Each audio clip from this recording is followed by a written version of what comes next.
Hi, Cheryl. Thank you very much for talking to me. We're in our second part of our interview with Cheryl Williams, who's running against Commissioner Jerry Hoagland for County Commissioner in Precinct 2. And the runoff's in a couple of weeks now, isn't it? Yeah, April 13th. Okay. My plug, early voting starts April 5th and runs through the 9th. Thank you for that. Let's talk about the future of the county. Economic development is going to be a big thing. Collin County is basically a bedroom community to a large extent. Our people travel back and forth to Dallas. What do you think we can do to bring more development into Collin County? What would you like to do? Well, I would like for the county to work much more closely with our cities on their initiatives for economic development. And since Precinct 2 has some of our more mature cities with Plano, Richardson, who have real strong economic development programs.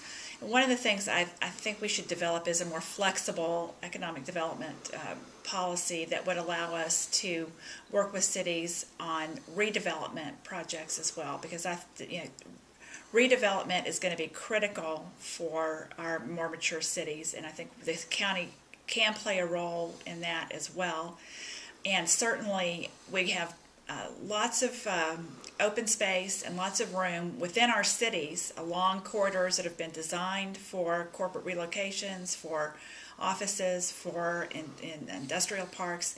Those are already available to us, and I think that rather than seeking to, like Mr. Hoagland would like to create a large intermodal facility in the far reaches of the county, I think we should focus on the areas where we already have infrastructure in place, where we don't have to spend more money to build more roads and build more sewers, that we can actually try and entice people to come to the cities that are anxious to have them and already have the facilities and have the land and have the infrastructure in place, and even as Plano and Richardson go, have mass transit available. And if we could focus our efforts on those corridors, I think that it would be beneficial for the communities and for the county. Thank you very much. Move on to public safety. According to the statistics that I've looked at that are kept by the Department of Public Safety, if you, not you personally, but if one was to commit a burglary in Plano, one would be 3 times more likely to be caught than if he committed the same burglary in an unincorporated area of Collin County. And some nights in Collin County we have maybe 2 sheriff's department patrol cars out at any given moment. It's an awfully large county. What are your thoughts on how, on our priorities and where we're spending money? Do we need to expand? What do we need to do in the sheriff's department as far as what needs to be emphasized, what needs not to be emphasized? Well, I do think that reviewing priorities and looking at how our processes, and frankly in every department, I'd like to see us do significant reviews and priorities, reviewing the priorities of all the departments, and to try and find out if we can create more efficiencies or just work smarter. And I think it's going to, there's often resistance to doing that type of analysis because people are really invested in the way things have always been done. It's one of the issues I have with my opponent, is that he's pretty invested in the way things have always been done and a little bit uninterested, I think, in looking at things in a new way. I think we as commissioners should be asking our department heads, including the sheriff's department, to look closely at how they do business on a daily basis and look for ways that might be better. It doesn't mean that every idea is going to be adopted, but I think we should be very open to reviewing our processes and reviewing our priorities and seeing if we can't do a better job for less money or the same money and I think you can look at best practices from counties and cities across the country and find better ways to do things. And I think that hasn't been done and should be done. I'm going to try to pin you down a little bit on that. As the county has grown and population keeps increasing, at some point your efficiencies aren't going to do the job. You're going to have to put more into it. Are you opposed to taking a department, for example, the Sheriff's Department, and significantly increasing its hiring? Significantly increasing its hiring? For I think patrols. It's got to be demand-based, and I think there are pretty clear-cut methods to determine, what your staffing levels should be. And we should not shirk from public safety responsibilities. And if that means hiring more people, no, I'm not opposed to that. But I do think that we need to make sure that we're doing the best job that we can with what we have before we jump into additions. But that doesn't mean that I would be opposed to additions when the population demands it. Perfect. Thank you very much. One question on, again, with public safety. The county, one of the largest expenses that the county has is maintaining the county jail and our whole entire criminal justice system.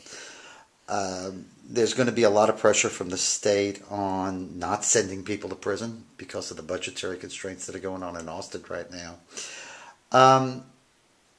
What have you given any thought to what programs or some ideas that Collin County could explore to work on recidivism, to work on alternatives to putting nonviolent offenders in jail? Yeah, there's been discussion throughout this campaign about jail diversions, and of course, the district attorney's office has to be willing to do things differently. I don't think there's been much in the way of diversions done recently. I think that the new DA has indicated his interest in looking at those types of programs. I mean, I would strongly support our district attorney and judges formulating some programs, ideas, suggestions about how we can try and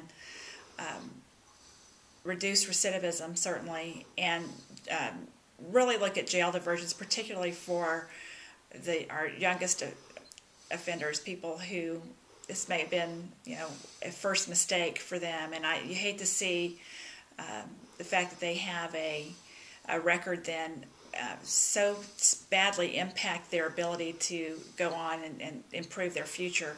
So I'm a supporter of those kinds of programs, but I think they've got to begin with the district attorney and the judge. I mean, the Commissioner's Court, we can certainly review their budgets, but I don't think that we can require or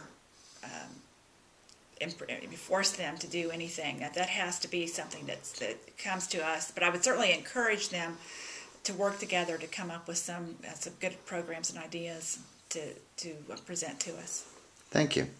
Thank you very much. My last question is kind of open-ended. It's kind of give you a chance to expound, if you'd like, for a couple of minutes, about a minute and a half.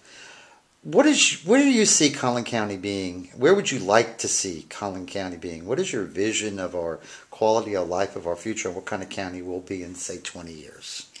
Well, the county is a pretty diverse county. It's a big county. We have cities like Plano, Richardson, Frisco that are fairly built up, that have a lot of corporate headquarters. We have a lot, and then we have bedroom communities, and then we have a lot of rural area remaining. And frankly, in 20 years, I'd like to see us kind of keep that diversity. I'm not a believer that every inch of the county has to be developed in the same way that Plano, Richardson, Frisco have been. We can have areas that are rural and remain rural, and I think that people should have an opportunity to have a lot of choice in lifestyle.